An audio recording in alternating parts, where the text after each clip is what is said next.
En 1945, les États-Unis et l'URSS sont alliés, comme on le voit sur cette photographie prise en Allemagne en avril 1945.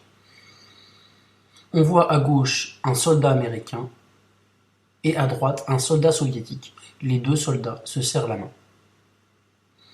Derrière eux, une affiche représente deux soldats américains et soviétiques qui piétinent un drapeau nazi. Cela rappelle l'alliance entre ces deux pays pour vaincre l'Allemagne nazie et ses alliés de l'Axe. La victoire des Alliés est immédiatement suivie par la création de l'Organisation des Nations Unies, qui doit rassembler tous les pays du monde et qui apporte un espoir de paix. Pour résumer, en 1945, au sortir de la Seconde Guerre mondiale, on a deux superpuissances alliées et une Organisation des Nations Unies destinée à garantir la paix. Le monde devrait donc entrer dans une ère de paix. Et pourtant non, bien au contraire.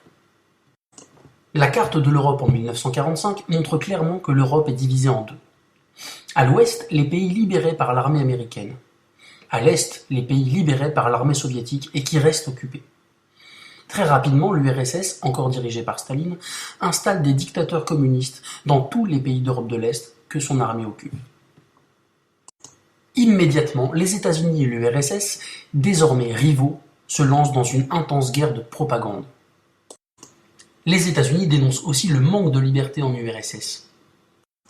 On voit dans cette partie de l'affiche Staline écrasant des tombes. C'est un rappel de la terreur qu'il a mise en place en URSS.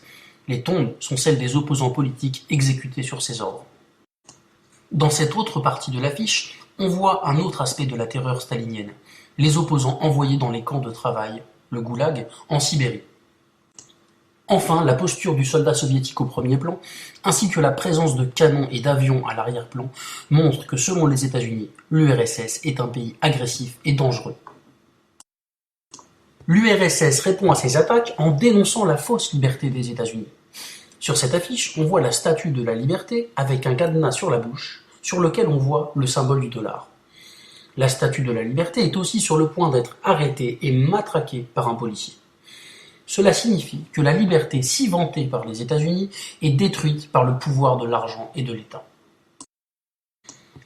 Chacune des deux grandes puissances présente donc son adversaire comme un pays dans lequel la population n'est pas libre.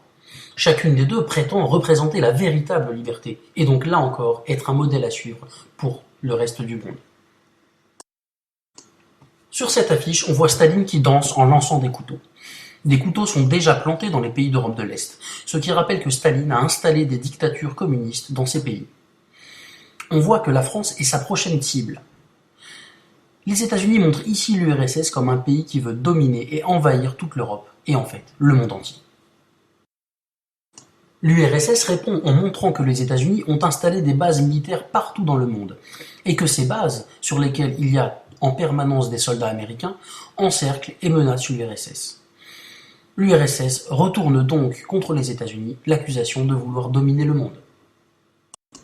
Les deux superpuissances sont désormais ennemies et rivales. C'est la guerre froide, une lutte à mort entre les États-Unis et l'URSS dont l'enjeu est la domination mondiale. Très rapidement, le monde se divise en deux camps. On voit sur cette caricature les deux superpuissances représentées comme des joueurs de flûte qui, à l'aide de leur propagande, entraînent tous les autres pays du monde derrière elles, chacune dans leur direction. On voit sur cette carte les pays du camp dirigés par les États-Unis, qu'on appelle bloc de l'Ouest, et qu'on voit en bleu.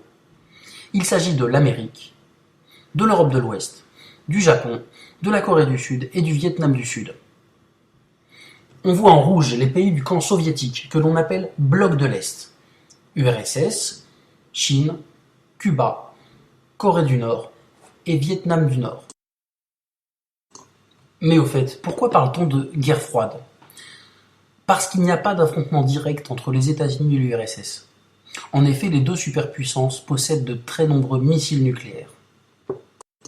Une guerre entre les États-Unis et l'URSS serait une guerre atomique, menant à la destruction mutuelle des deux superpuissances, voire de tous leurs alliés.